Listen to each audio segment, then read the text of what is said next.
और इस समय हम सीधा रुख करेंगे यूपी विधानसभा का, जहां सीएम योगी आदित्यनाथ कुछ कह रहे हैं। महाकुंभ का महत्व क्या है,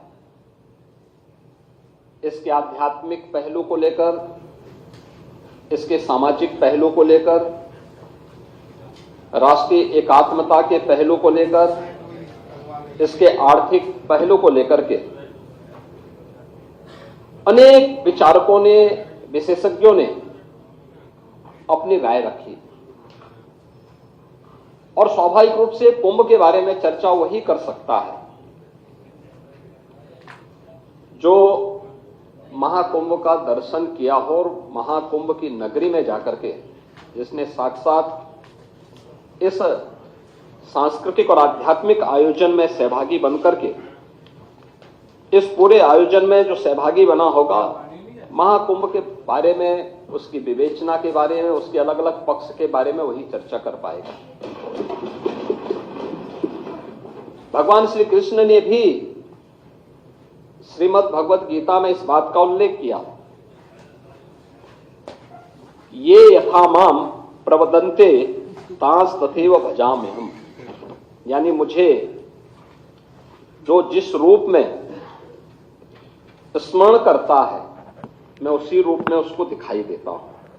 और मुझे लगता है कि जिसकी जैसी दृष्टि थी उसको वैसे ही सृष्टि प्रयागराज में देखने को मिली। पहला आयोजन है जिसको दुनिया के मीडिया ने सराहा है और दुनिया की मीडिया की चर्चा मैंने कल भी की थी। मैं उसको बहुत लंबा नहीं खींचना चाहूंगा, लेकिन फिर भी चाहे वह the wall street journal America का हो, बीबीसी लंदन हो, एक्सप्रेस ट्रिब्यून हो, द न्यूयॉर्क टाइम्स हो, राइटर्स हो, द गार्डियन हो, CNN हो, इन सब ने इस महाआयोजन की तारीफ की, इस महाआयोजन की तारीफ की। और यूनेस्को के निदेशक टिम कर्टिस ने भी महाकुंभ के बारे में कहा कि 2019 के कुंभ को यूनेस्को ने मानवता की अमूर्त सांस्कृतिक धरोहर के रूप में मान्यता दी। उन्होंने कहा कि इससे पहले 2023 में इसके सामाजिक, आर्थिक और पर्यावरणीय प्रभावों की निगरानी की जा रही थी। कुंभ मेला प्राकृतिक और सांस्कृतिक धरोहर के रूप में विश्व को एक नई दृष्टि प्रदान कर रहा है और वे स्वयं भी महाकुंभ के हिस्सेदार बने थे, उसमें भागीदार बने थे। महोदय, आज का एक बहुत महत्वपूर्ण आर्टिकल है, मैं उसकी ओर भी सदन का ध्यान आकर्षित करना चाहूंगा। और वह इसलिए भी आवश्यक है क्योंकि हमारे प्रतिपक्ष के जो माननीय सदस्य हैं वे जानते हैं देश के एक प्रतिष्ठित हिंदी आलोचक श्री सुधीर पचौरी को। ये हमारे संघ विचारधारा के नहीं है, भारतीय जनता पार्टी से भी उनका कोई संबंध नहीं है। वे हमारी विचारधारा या अन्य इस प्रकार के मुद्दों की अक्सर आलोचना और आलोचनात्मक कार्यों के लिए ही वो जाने जाते हैं। महाकुंभ के बारे में उन्होंने लिखा कि समाज अपने अनुभवों में जीता है। उन्होंने बहुत सारी चीजें इसमें लिखी हैं। उन्होंने लिखा है कि 45 दिन लंबे अनुभव में हर रोज 1 से 1.5 करोड़ की संख्या में आती संगम में सहज अनुशासित भाव से आस्था की डुबकी लगाती और उतनी शांति से वापस जाती भीड़ ने अपने सद्व्यवहार से दुनिया के मीडिया को आकर्षित और अभिभूत किया। लेकिन ये भारतीय सनातन धर्म के अनुशासन को और उसकी आस्था को अभिव्यक्त किए जा रहे हैं विचार। उन्होंने ये भी लिखा है कि ऐसी उदारता, सहजता, सहनशीलता, विनम्रता और शालीनता गहरा आदर भाव पैदा करती है। यानी भारत के प्रति और सनातन धर्म के प्रति हर व्यक्ति के मन में या जो भाव है, आपने देखा होगा 66 करोड़ 30 लाख से अधिक श्रद्धालु आते हैं और इन 45 दिनों में प्रयागराज हो, उत्तर प्रदेश हो, कहीं भी कोई लूट की घटना नहीं,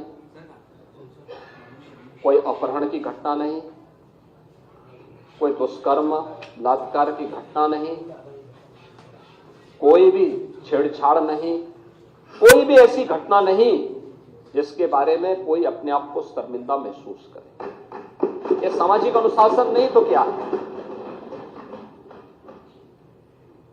एकात्मता का इससे अच्छा उदाहरण। जाति के भेद, सारी सीमाएं टूट गई। कोई जाति का भेद नहीं, कोई पंथ का भेद नहीं, कोई संप्रदाय का भेद नहीं, कोई क्षेत्र का भेद नहीं।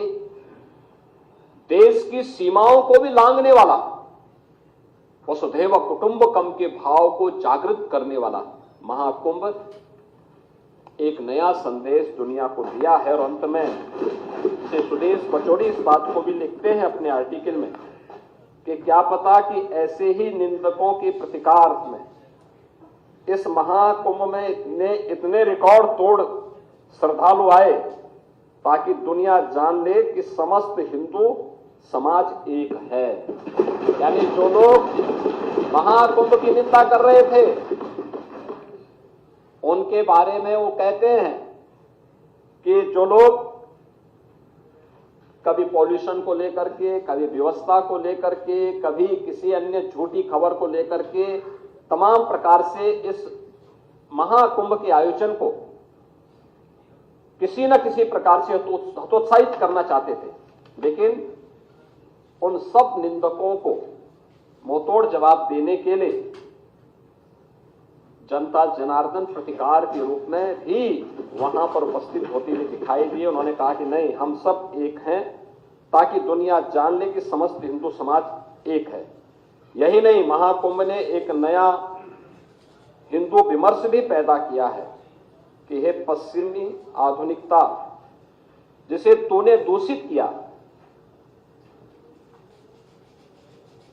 वह अब भी हमारे लिए पवित्र है। याद करिए, जिस गंगा की पवित्रता और अविरलता के बारे में प्रश्न उठ रहा था 2014 के पहले, नमामि गंगे परियोजना के पहले उत्तर प्रदेश के अंदर मां गंगा 1000 किलोमीटर दूरी तय करती है, बिजनौर जनपद से बलिया जनपद तक। इन 1000 किलोमीटर के दायरे में सबसे क्रिटिकल पॉइंट, और एक क्रिटिकल पॉइंट केवल उत्तर प्रदेश के लिए नहीं था, गंगोत्री से लेकर गंगा सागर तक के इस पूरे 2500 किलोमीटर के दायरे में था, वह कानपुर था। कानपुर में 125 वर्षों से सीसाओं में 4 करोड़ लीटर सीवर प्रतिदिन गंगा जी में उड़ेला जाता था। हम आभारी हैं प्रधानमंत्री मोदी जी के, जिन्होंने नमामि गंगे परियोजना के माध्यम से इस योजना को प्रभावी ढंग से लागू करने के लिए हमें पर्याप्त धनराशि उपलब्ध करवाई। यद्यपि पैसा 2015 में भी उन्होंने उपलब्ध कराई, लेकिन समाजवादी पार्टी की तत्कालीन सरकार ने उसको लागू करने के लिए कोई कदम नहीं उठाए। ये जो प्रदूषण की बात करते थे ना, ये वही लोग हैं जो अपने समय में कुछ कर नहीं पाए और हमें अवसर मिला तो डबल इंजन की सरकार ने सीसामऊ के सीवर पॉइंट को सेल्फी पॉइंट बनाने का काम किया। एक भी बूंद सीवर आज के दिन पे मां गंगा में कानपुर में नहीं जाता है। और यही बात उन्होंने कहा कि ये सीवर पॉइंट बनाने का काम किसने किया, सीवर वहां तक गिराने का काम किसने किया था? अंग्रेजों के समय प्रारंभ हुआ था। तो पश्चिम के जो विचारक आज हमें उपदेश देते हैं, अपने करतूतों को नहीं देखते। और उन्होंने कहा कि उसको जिसको ये दूषित कहते थे, भारत के सनातन धर्मावलंबियों के लिए वह मां गंगा आज भी उतनी ही पवित्र है। और इसलिए उन्होंने इन सभी चीजों की परवाह किए बगैर, क्योंकि उन्होंने कहा कि यही नहीं, महाकुंभ में एक नया हिंदू विमर्श भी पैदा किया है ये पश्चिमी आधुनिकता जिसे तूने दूषित किया है वह भी हमारे लिए पवित्र है, क्योंकि यही हमारी सुरसरी है जो बहते बहते हरेक को पवित्र करती रहती है। और विज्ञान भी तो यही कहता है कि बहता हुआ जल अपने आप को पवित्र करता रहता है। हमारी नदी संस्कृति यही है। और आपने इस चीज को देखा होगा, मैंने पिछले दिनों जब मैं यहाँ पे राज्यपाल जी के भाषण में चर्चा के में भाग लेने के लिए यहाँ आया था, तब भी मैंने बताया था कि सेंट्रल पॉल्यूशन कंट्रोल बोर्ड के जो भी नमूने लिए जाते थे वह दोषों से लेते थे, लेकिन उत्तर प्रदेश सरकार के जो pollution control board Uttar Pradesh का है उसके अपने सैंपल कलेक्शन होते थे और लैब भी वहां मौजूद है। हमने कोई आउटसोर्स नहीं किया, बल्कि स्वयं के मैन पावर से सारे सैंपल लेते थे और हम लोग देखते थे कि जिन क्षेत्रों में, खासतौर पर आबादी वाले उन क्षेत्रों में जहां भैंस गाय नदी से इस पार से उस पार जाते हैं, और वहां पे जब भैंस गाय नदी में नहाते हैं तो वहां पे फीकल कोलिफॉर्म की मात्रा बढ़ती है। लेकिन वही चीज आगे बढ़ती हुई जब जाती थी, संगम में जब भी नमूने लिए गए तो नमूने बीओडी के, डीओ के या फीकल कोलिफॉर्म के हमेशा वह शुद्धता के सभी मानकों को पूरा करते हुए दिखाई दिए हैं। और हर सैंपल को जनवरी से लेकर के फरवरी तक हर सैंपल वहां पे पास हुआ है। ये चीजें क्या दिखाती हैं कि हमारी मां गंगा या हमारी नदी संस्कृति हमेशा अपनी शुद्धता का ध्यान भी स्वयं रखती है, क्योंकि वही तो हमारी जीविका का आधार भी है और हमारे जीवन का आधार भी है। लेकिन आर्थिकी का पक्ष भी महत्वपूर्ण है और हम आभारी हैं प्रधानमंत्री मोदी जी के इस बात को लेकर के कि उन्होंने भारत की विरासत को विकास के साथ जोड़ने के साथ साथ आस्था को आजीविका के साथ जोड़ करके नए नए साधन उपलब्ध करवाए हैं देशवासियों के लिए। 2019 के पहले प्रयाग आपके काशी में कितने श्रद्धालु या टूरिस्ट आ पाते थे, उनकी संख्या सीमित थी। और काशी विश्वनाथ धाम बनने के बाद आज पूरी काशी नए कलेवर और काया के साथ दुनिया को अपनी ओर आकर्षित कर रही है। 13 जनवरी से लेकर के 27-28 फरवरी तक इन 45-50 दिनों तक पूरी काशी पूरी तरह पैक थी। 5 लाख से लेकर के 25 लाख श्रद्धालु प्रतिदिन वहां पे दर्शन करता था, मां गंगा में स्नान भी करता था और काशी के इस वैभव को भी देखता था, इस कलेवर और कायाकल्प को भी देख करके अभिभूत होता था और काशी के साथ साथ प्रदेश और देश के विकास में भी अपना योगदान करता था। लेकिन काशी के लोगों का धैर्य उस दौरान वास्तव में उससे भी ज्यादा अभिनंदन का पात्र है, जिन्होंने 1.5 महीने लगभग 150 दिन तक उनके आने जाने के साधन बंद रहे, लेकिन धैर्य के साथ आतिथ्य सत्कार का एक नया उदाहरण प्रस्तुत किया। ये हमारा काशी है, सबको गले लगाना जानता है। अयोध्या धाम यही दृश्य था। 5 लाख से लेके 15 लाख श्रद्धालु प्रतिदिन अयोध्या धाम में देखने को मिला। उन्होंने सुविधाओं की परवाह नहीं की और वहां के नागरिकों ने भी, वहां के संतों ने भी अपनी सुविधा की परवाह नहीं की। श्रद्धालुओं को सुविधा मिलनी चाहिए, उनके आतिथ्य सत्कार के लिए वे हर समय खड़े रहते थे। मैं इस अवसर पर प्रयागराज के साथ साथ अयोध्या धाम और काशी धाम से जुड़े हुए अपने सभी वहां के नागरिकों का भी हृदय से अभिनंदन करता हूं और उनके प्रति धन्यवाद देता हूं, जिन्होंने धैर्य के साथ इस आयोजन को अपना आयोजन बनाया। और हमने देखा कि जिस भी जगह से श्रद्धालुजन गए, पर्यटक गए, उस जनपद के लोगों ने भी आतिथ्य सत्कार के नए उदाहरण प्रस्तुत किए। क्या चित्रकूट हो या प्रतापगढ़, जौनपुर हो, भदोई हो, मिर्जापुर हो, कौशाम्बी हो, फतेहपुर हो, या जिस भी मार्ग से गए, हर एक जगह लोगों ने अभिभूत करने वाला स्वागत किया। मुझे याद है 28 जनवरी को सायंकाल 5 बजे से लेकर के 29 जनवरी को हम लोगों ने प्रयागराज में भीड़ के वॉल्यूम को देखते हुए लगभग 2 लाख वाहन अगल बगल के जनपदों में रोके थे, और उस जनपद में ही उन श्रद्धालुओं के लिए भोजन की, रहने की व्यवस्था की थी, वहां के नागरिकों ने की थी, प्रशासन उसमें सहयोगी बन रहा था, लोग कर रहे थे। आतिथ्य सत्कार का इससे बड़ा उदाहरण और क्या हो सकता है? और कहीं कोई घटना नहीं घटित हुई। हाँ, पूरी दुनिया आई थी, 100 से अधिक देशों के लोग इस अवसर पर आए। और आर्थिकी के बारे में इसकी आस्था आजीविका का आधार बनता है।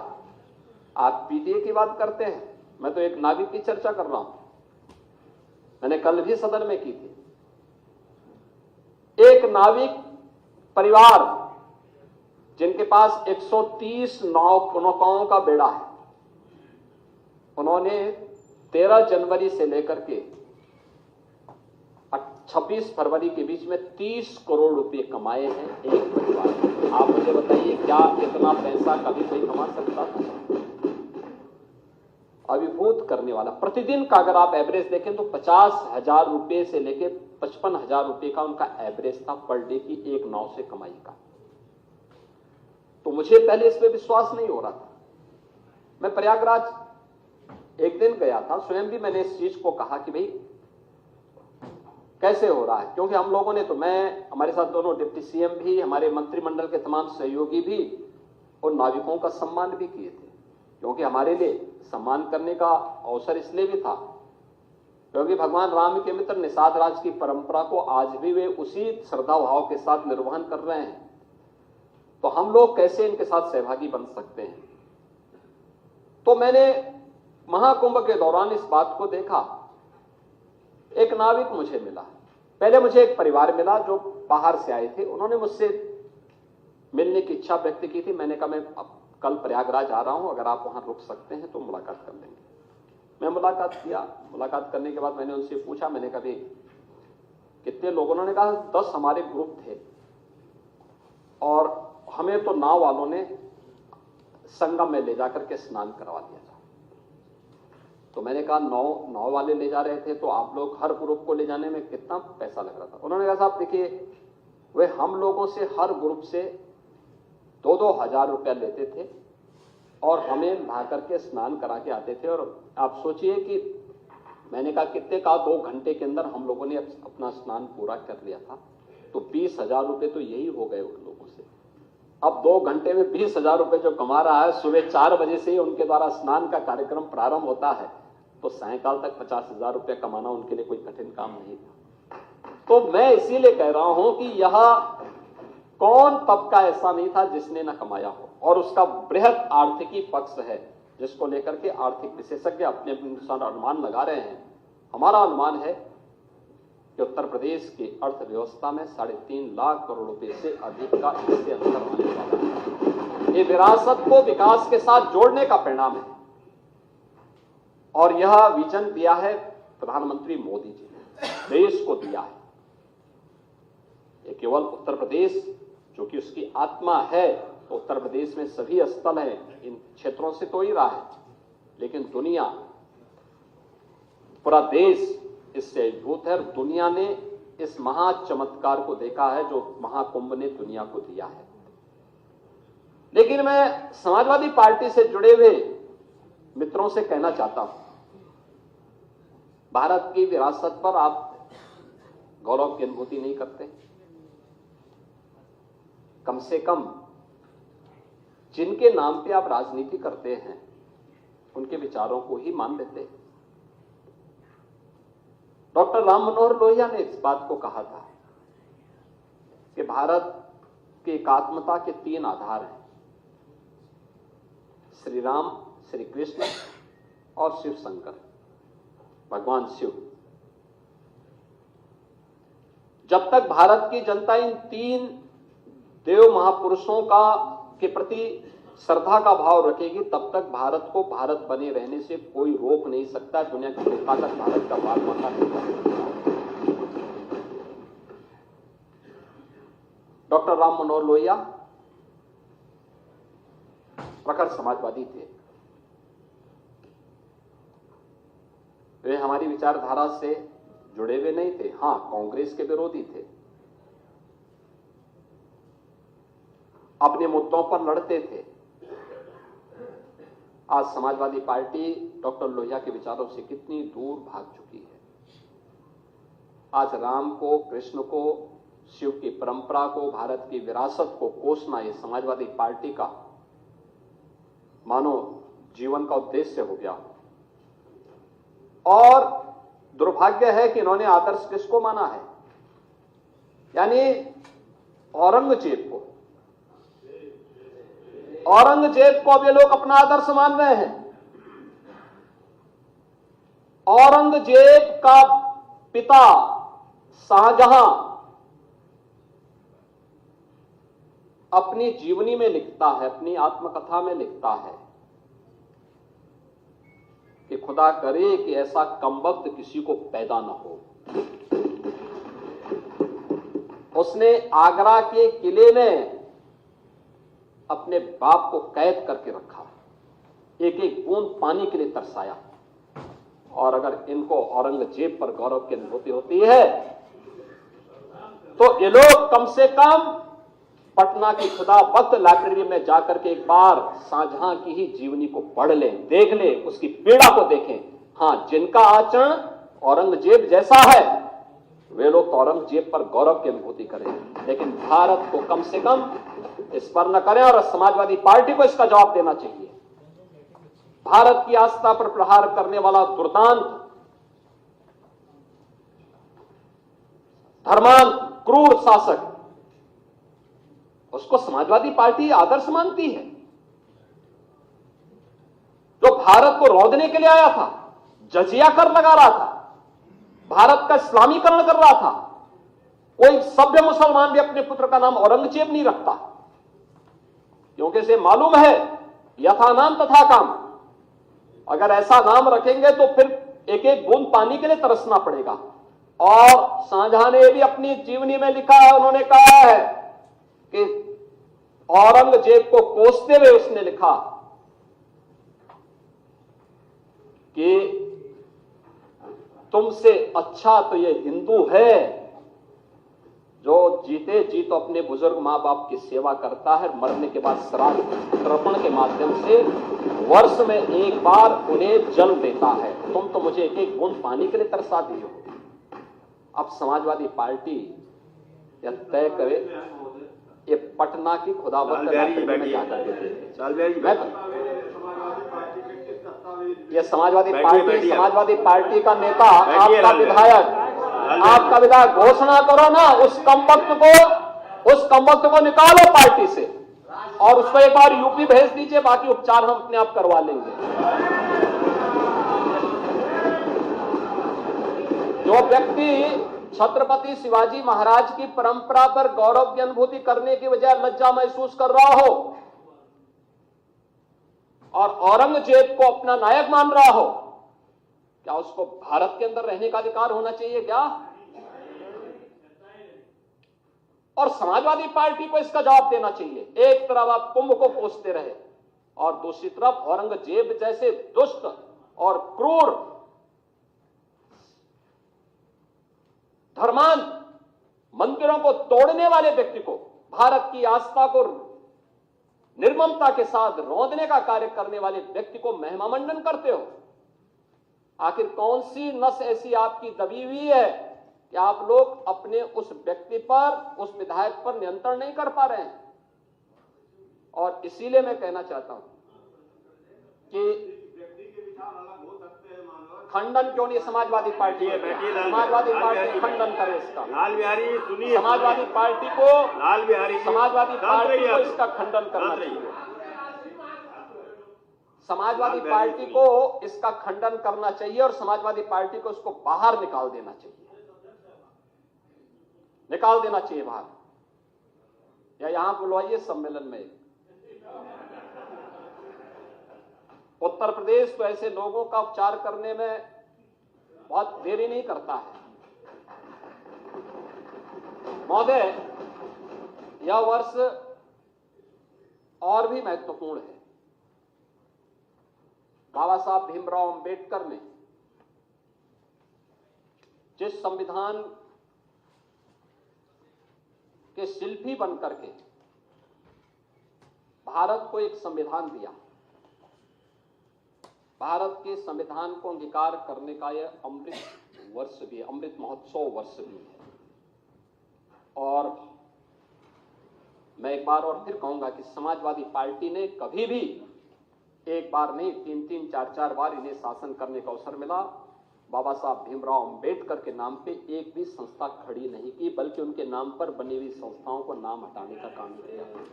ये लोग संविधान की बात करते हैं, यानी उन्होंने केवल कन्नौज का ही नहीं, सामाजिक न्याय के तमाम पुरोधाओं का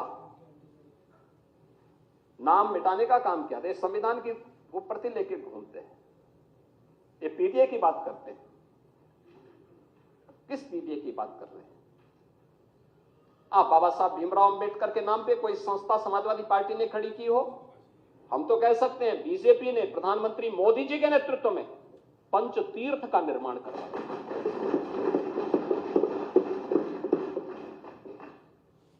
लखनऊ में डबल इंजन की भाजपा की सरकार बाबा साहब भीमराव अंबेडकर का अंतर्राष्ट्रीय स्मारक और सांस्कृतिक केंद्र का निर्माण कर रही है। हम दलित बच्चों को वहां से स्कॉलरशिप की सुविधा भी देने जा रहे हैं। अंबेडकर महासभा उस अभियान को लेकर के आगे बढ़ रही है।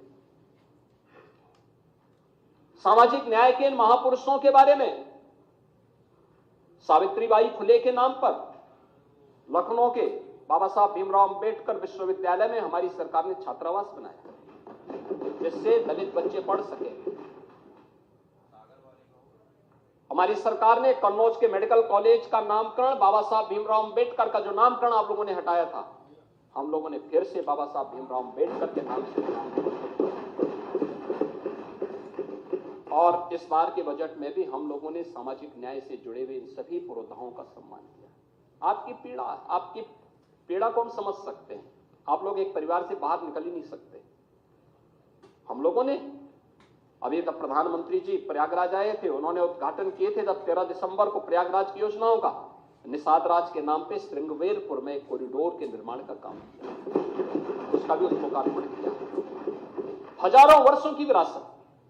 आप पीडीए की बात करते हैं, क्या निषाद पीडीए का पार्ट नहीं था? ये कॉरिडोर क्यों नहीं बन पाया? आप लोग तो उस पर कब्जा करवा रहे हैं। श्रावस्ती में और बहराइच में महाराज सुहेलदेव के नाम पर विजय स्मारक ये लोग नहीं बनने देते थे, हमारी सरकार ने बना करके तैयार किया।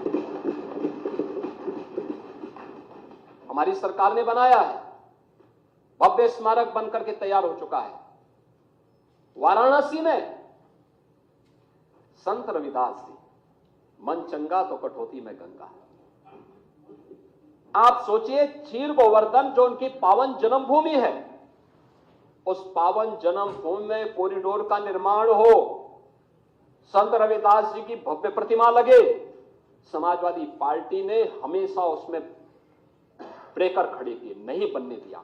और हमारी सरकार है डबल इंजन की सरकार, प्रधानमंत्री मोदी जी के नेतृत्व में आज कितना भव्य स्वरूप क्षीर गोवर्धन।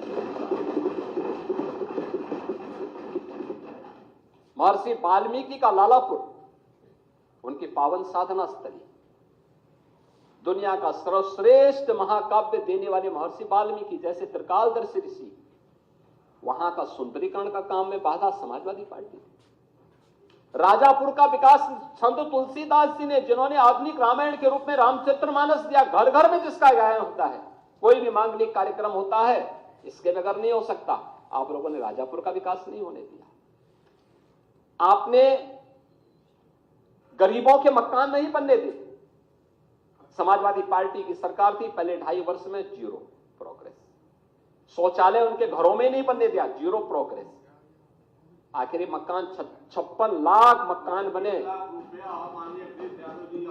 बैठिए बैठिए लाल बिहारी लाल बिहारी यार आप देते हैं लाल तो बिहारी आप जी, कहाँ ये अच्छी परंपरा नहीं है। लाल बिहारी जी, ये अच्छी परंपरा नहीं है। ये टोका टोकी की बात अच्छी नहीं है लाल बिहारी। ये आपने शांत रहिए। लाल बिहारी जी, आपने जो पैसा दिया वह केवल समाजवादी पार्टी के कैडर को दिया था, अपने कार्यकर्ता को दिया था, किसी दलित को नहीं दिया था, किसी वंचित को नहीं दिया था, किसी गरीब को नहीं दिया था, किसी किसान को नहीं दिया था। मैं कर रहा हूं ना, हम तो कर ही देंगे, हमारा श्वेत पत्र तैयार है। बैठिए लेकिन हम जानते हैं कि आपके कारनामे ऐसे हैं, आपके कारनामे ऐसे हैं कि आप लोगों को आना ही नहीं है, तो काहे आप लोगों को हाईलाइट कर रहे हैं।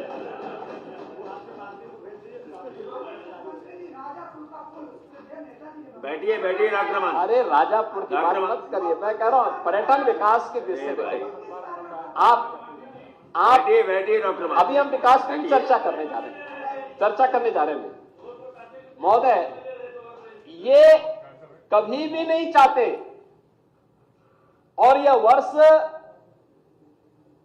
जब हम लोग भारत के संविधान को स्वीकार कर लागू करने का अमृत महोत्सव वर्ष मना रहे, 75 वर्ष पूरे होने के उपलक्ष्य में इस आयोजन को कर रहे हैं, तो बाबा साहब भीमराव अंबेडकर के प्रति कृतज्ञता ज्ञापित करने का वर्ष भी है, और प्रधानमंत्री मोदी जी के प्रति आभार व्यक्त करने का, जिन्होंने 26 नवंबर की तिथि को संविधान दिवस के रूप में देशवासियों को दिया।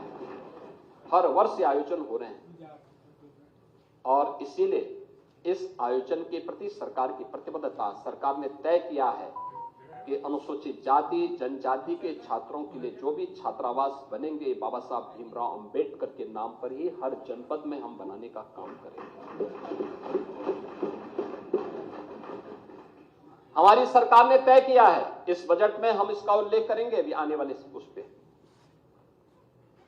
इसमें सरकार यह वर्ष लोक माता अहिल्याबाई होलकर जी की 300वीं जयंती वर्ष भी है।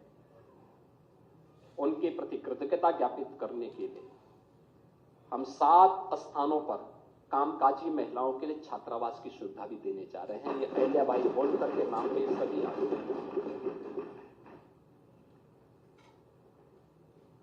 पहली बार उत्तर प्रदेश के अंदर यह वर्ष लौह पुरुष सरदार वल्लभ भाई पटेल जी की 150वीं जयंती वर्ष भी। उनके प्रति कृतज्ञता ज्ञापित करने के लिए हर जनपद में 100 एकड़ क्षेत्रफल में हम लोग एक एम्प्लॉयमेंट जोन बनाने की कार्रवाई को आगे बढ़ाने जा रहे हैं।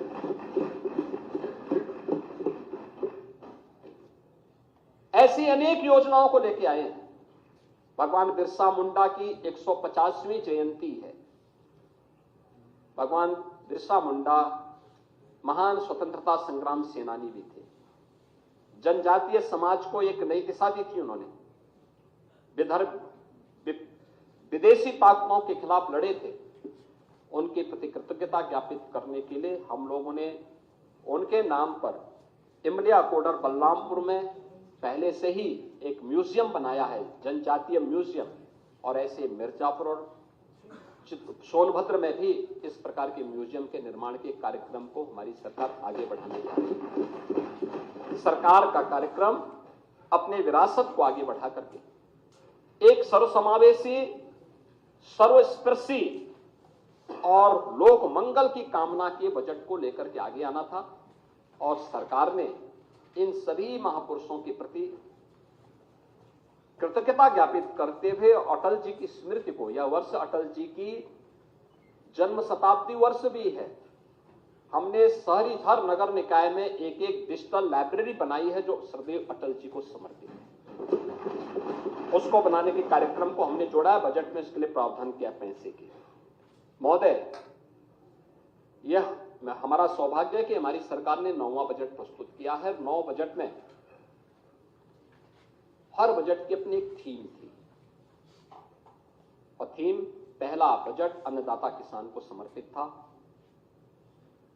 जब 2017 में हम लोग आए थे, किसान की कर्ज माफी से लेकर के अनेक योजनाएं उनके लिए घोषित की थी और आज मैं कह सकता हूं, जब मैं कुछ आंकड़े दूंगा तो आप देखेंगे कि कितना गुना अधिक पैसा किसान को आज प्राप्त हो रहा है।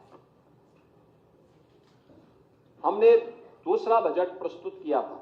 याद रखना, 17 के पहले प्रदेश का अन्नदाता किसान आत्महत्या करता था। आज अन्नदाता किसान खुशहाल है, उसके बारे में हम आगे बताएंगे भी। दूसरा बजट हमने प्रदेश के इंफ्रास्ट्रक्चर और औद्योगिक विकास को समर्पित किया था, जो किसी भी विकसित राज्य के या विकसित देश की एक आधारशिला बनती है और ये नए रोजगार का सृजन भी करता है। हमने इसको समर्पित किया था। तीसरा बजट प्रदेश की मातृशक्ति को समर्पित किया था। महिला सशक्तिकरण को लेकर मिशन शक्ति के कार्यक्रम को भी सरकार ने इस वर्ष लॉन्च किया था। चौथा बजट युवा शक्ति को समर्पित किया था और इसमें स्वामी विवेकानंद स्कीम के अंतर्गत 2 करोड़ युवाओं के लिए टैबलेट और स्मार्टफोन वितरण के कार्यक्रम को हम लोगों ने आगे बढ़ाया था और प्रदेश में अनेक रोजगार के अवसर सृजित करने के नए नए कार्यक्रमों को हमने आगे बढ़ाया था। 21-22 का बजट स्वावलंबन से सशक्तिकरण की थीम पर, 22-23 का अंत्योदय से आत्मनिर्भरता के लेकर के, 23-24 का त्वरित समावेशी और समग्र विकास को समर्पित था। 24-25 का अयोध्या में प्रभु श्री रामलला के प्रकटीकरण, 500 वर्षों के बाद पुनः रामलला का विराजमान होना, राम राज्य की अवधारणा को लेकर के कि लोक मंगल की कामना के साथ यह बजट हमने प्रस्तुत किया था। और 25-26 का बजट सर्वे संतु निरामया, इस भाव के साथ वंचित को वरीयता, इस भाव के साथ यह बजट प्रस्तुत किया गया। और महोदय, मुझे बताते हुए प्रसन्नता है कि वंचित को वरीयता, आपने देखा होगा कि सरकार ने जो कदम बढ़ाए, केंद्र में 10 वर्ष में 25 करोड़ लोग गरीबी रेखा से उभरे और प्रदेश में पिछले 8 वर्ष में किए गए प्रयास से 6 करोड़ लोगों को गरीबी रेखा से ऊपर उठने में मदद मिली है। बजट में हम लोगों ने अंत्योदय से एक उन्नत अर्थव्यवस्था के रूप में, ईज ऑफ लिविंग से ईज ऑफ डूइंग बिजनेस तक, कृषि से लेकर के गरीब कल्याण तक, आस्था से आजीविका तक, शिक्षा से स्वावलंबन तक, संस्कृति से समृद्धि तक और महिला सशक्तिकरण के संकल्प को हम लोगों ने सम्मिलित करते हुए एक विकसित उत्तर प्रदेश की आधारशिला इसके माध्यम से हम लोग रखेंगे। यह हम लोगों ने इस बजट में इस थीम के साथ काम करना प्रारंभ किया है और इस आधार पर लगभग इस बार का जो हमारा बजट है, जो यहाँ पे माननीय सदस्यों ने अपने भाषण में यहाँ पे कहा होगा कि 8,08,736 करोड़ रुपए की का यह बजट हम लोगों ने उत्तर प्रदेश की जनता जनार्दन को समर्पित किया है। इसमें अगर आप देखेंगे 16-17 की तुलना में यह लगभग 2.5 गुना बढ़ा है और 24-25 की तुलना में लगभग 10% अधिक है। बढ़ा हुआ बजट का आकार ये केवल एक व्यय नहीं है, बल्कि अंतिम पायदान पर विकास की पहुंच, उत्तर प्रदेश का इंफ्रास्ट्रक्चर डेवलपमेंट, आम जन के जीवन स्तर को ऊपर उठाने और प्रति व्यक्ति आय को बढ़ाने के साथ साथ आर्थिक विकास को तेज करने की एक ईमानदार प्रतिबद्धता को दोहराने का कार्य कर रहा है। और सरकार ने उन्हीं भावों के साथ इस बजट को प्रस्तुत किया है, जिसमें बहुत सारी चीजें हम लोगों ने इसके माध्यम से दी है। जिसमें सबसे महत्वपूर्ण बात है कि 2,25,000 करोड़ रुपए से अधिक की राशि केवल कैपिटल एक्सपेंडिचर के लिए, यानी कैपिटल एक्सपेंडिचर का मतलब बुनियादी ढांचागत विकास के लिए। ये विकास की गति को तीव्र करता है, अर्थव्यवस्था को सुदृढ़ करता है और रोजगार के अनेक अवसर का सृजन करता है। और यह एक बड़ी राशि उत्तर प्रदेश के बजट में हम लोग प्रस्तुत करते आए हैं। अगर 16-17 की तुलना में हम देखेंगे तो प्रति व्यक्ति आय को हमें दोगुने से अधिक करने में सफलता प्राप्त हुई है। महोदय, आज उत्तर प्रदेश हर दिशा में आगे बढ़ा है और मुझे बताते हुए प्रसन्नता है कि हमारे समाजवादी पार्टी के मित्रों को इस बात के लिए परेशानी होती है कि आप बजट का दायरा क्यों बढ़ा रहे हैं। देखिए, बजट के दायरे को ही नहीं बढ़ाया जाता है,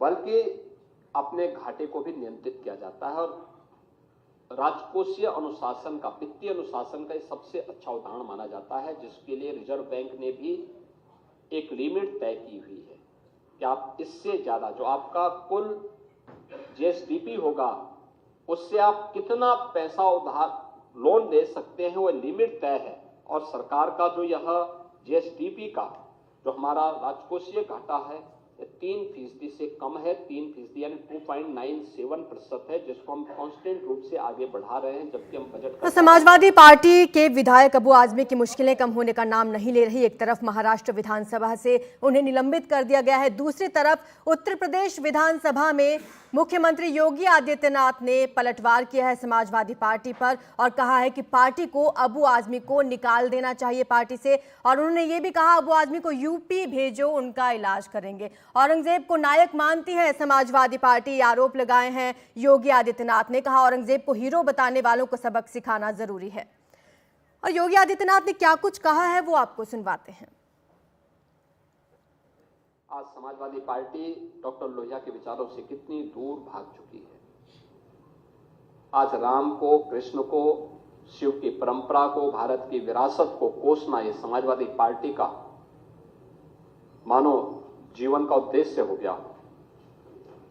और दुर्भाग्य है कि इन्होंने आदर्श किसको माना है, यानी औरंगजेब को।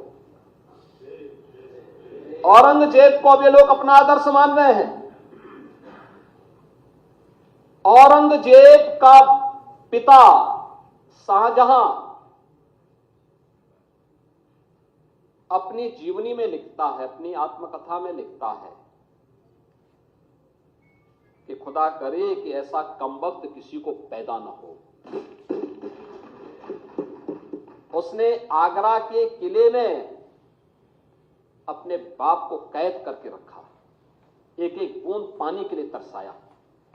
और अगर इनको औरंगजेब पर गौरव की अनुभूति होती है तो ये लोग कम से कम पटना की खुदाबख्त लाइब्रेरी में जाकर के एक बार शाहजहां की ही जीवनी को पढ़ लें, देख लें, उसकी पीड़ा को देखें। हां, जिनका आचरण औरंगजेब जैसा है वे लोग तो औरंगजेब पर गौरव की अनुभूति करें, लेकिन भारत को कम से कम इस पर न करें। और समाजवादी पार्टी को इसका जवाब देना चाहिए। भारत की आस्था पर प्रहार करने वाला दुर्दांत, धर्मांत, क्रूर शासक, उसको समाजवादी पार्टी आदर्श मानती है। जो भारत को रौंदने के लिए आया था, जजिया कर लगा रहा था, भारत का इस्लामीकरण कर रहा था। कोई सभ्य मुसलमान भी अपने पुत्र का नाम औरंगजेब नहीं रखता, क्योंकि इसे मालूम है यथा नाम तथा काम। अगर ऐसा नाम रखेंगे तो फिर एक एक बूंद पानी के लिए तरसना पड़ेगा। और शाहजहां ने भी अपनी जीवनी में लिखा है, उन्होंने कहा है कि औरंगजेब को कोसते हुए उसने लिखा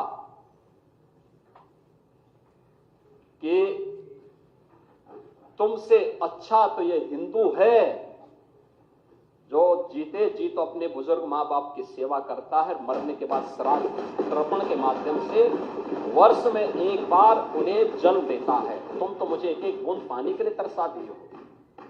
अब समाजवादी पार्टी यह तय करे ये पटना की खुदाबख्त लाइब्रेरी में जाकर ये समाजवादी पार्टी का नेता, आपका विधायक घोषणा करो ना, उस कमबख्त को निकालो पार्टी से और उसको एक बार यूपी भेज दीजिए, बाकी उपचार हम अपने आप करवा लेंगे। जो व्यक्ति छत्रपति शिवाजी महाराज की परंपरा पर गौरव की अनुभूति करने की बजाय लज्जा महसूस कर रहा हो और औरंगजेब को अपना नायक मान रहा हो, क्या उसको भारत के अंदर रहने का अधिकार होना चाहिए क्या? और समाजवादी पार्टी को इसका जवाब देना चाहिए। एक तरफ आप कुंभ को कोसते रहे और दूसरी तरफ औरंगजेब जैसे दुष्ट और क्रूर धर्मांध मंदिरों को तोड़ने वाले व्यक्ति को, भारत की आस्था को निर्ममता के साथ रौंदने का कार्य करने वाले व्यक्ति को महिमा मंडन करते हो। आखिर कौन सी नस ऐसी आपकी दबी हुई है कि आप लोग अपने उस व्यक्ति पर, उस विधायक पर नियंत्रण नहीं कर पा रहे हैं? और इसीलिए मैं कहना चाहता हूं कि खंडन क्यों नहीं समाजवादी पार्टी है? समाजवादी पार्टी खंडन करे इसका। लाल बिहारी सुनिए, समाजवादी पार्टी को, लाल बिहारी समाजवादी पार्टी को इसका खंडन करना चाहिए।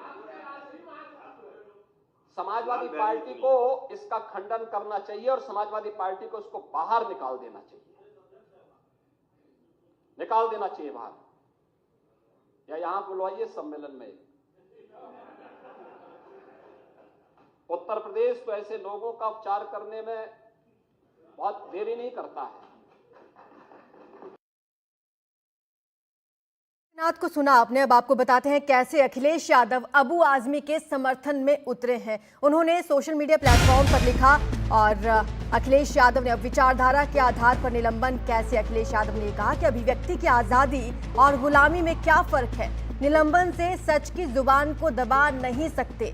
जो ऐसा सोचते हैं ये उनकी नकारात्मक सोच का बचपना है, ये अखिलेश यादव ने कहा है।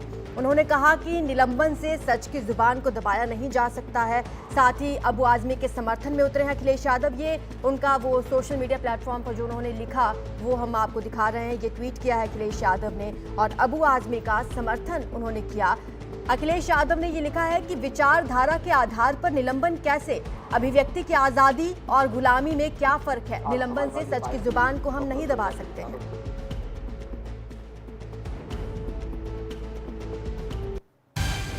तो आपको ये भी बताते हैं कि उत्तर प्रदेश के मुख्यमंत्री योगी आदित्यनाथ ने अबू आजमी को लेकर क्या कहा और समाजवादी पार्टी पर कैसे उन्होंने हमला किया है। उन्होंने अबू आजमी का नाम नहीं लिया, लेकिन ये कहा कि उसे पार्टी से क्यों नहीं निकालते हैं आप। समाजवादी पार्टी से उन्होंने ये कहा और अबू आजमी को यूपी भेजो। उन्होंने कहा हम उसका इलाज कर देंगे। औरंगजेब को नायक मानती है समाजवादी पार्टी, ये बोल रहे योगी आदित्यनाथ के उत्तर प्रदेश विधानसभा में। उन्होंने कहा औरंगजेब को हीरो बताने वालों को यहाँ रहने का कोई अधिकार नहीं। अबू आजमी का नाम लिए बगैर उन्होंने कई और बातें भी कही हैं और उन्होंने ये पूछा है कि उसे पार्टी से आप लोग क्यों नहीं निकाल देते। तो उत्तर प्रदेश के मुख्यमंत्री योगी आदित्यनाथ ने अबू आजमी को लेकर समाजवादी पार्टी पर निशाना साधा। आपको बता दें कि अबू आजमी समाजवादी पार्टी के विधायक है महाराष्ट्र से। महाराष्ट्र विधानसभा से उन्हें निलंबित किया जा चुका है। उसके बाद अबू आजमी माफी मांग चुके हैं, लेकिन उत्तर प्रदेश विधानसभा में योगी आदित्यनाथ ने समाजवादी पार्टी पर पलटवार किया और उन्होंने कहा, समाजवादी पार्टी से पूछा है कि उसे पार्टी से क्यों नहीं निकालते, अबू आजमी को यूपी भेजो, हम उसका इलाज करेंगे। ज्यादा जानकारी के लिए हमारे सहयोगी पंकज झा जुड़ चुके हैं। पंकज, जिस तरीके से उत्तर प्रदेश के मुख्यमंत्री योगी आदित्यनाथ ने विधानसभा में बोला, हम सबने सुना है, तो ऐसे लगता है कि अबू आजमी की मुश्किलें तो बढ़ी हैं, समाजवादी पार्टी की मुश्किलें भी बढ़ गई हैं। जी हाँ, मुश्किलें नहीं, देखिए राजनीति अपने अपने हिसाब से कर रहे हैं और उनका तो निलंबन अबू आजमी का वहां पर हुआ है, लेकिन उसकी गूंज जो है वो यूपी में दिखाई दे रही है। और योगी आदित्यनाथ की जो छवि है हिंदुत्व के ब्रांड एम्बेसडर वाली, उसी के हिसाब से उन्होंने अपनी बात की। उन्होंने एक बहुत बड़ी महत्वपूर्ण बात भी कही है, वो भी विधान परिषद के अंदर में। उन्होंने ये कहा कि आप उसको पार्टी से बाहर निकालिए। अखिलेश यादव की तरफ उन्होंने इशारा करते हुए कहा, क्योंकि कुछ देर पहले ही सोशल मीडिया पर अखिलेश यादव का पोस्ट भी आया था जब अबू आजमी का महाराष्ट्र में निलंबन हुआ विधानसभा से, तो उन्होंने यही बात कही, इसको जोड़ते हुए यूपी से। तो कुल मिलाकर के एक तरीके से ये है कि अखिलेश यादव समाजवादी पार्टी अपने मुस्लिम वोटर को एड्रेस कर रही है, तो योगी आदित्यनाथ और बीजेपी अपने जो हिंदू वोटर है उसको एकजुट करने की कोशिश कर रहे हैं। औरंगजेब के बहाने ये राजनीति को समझिए।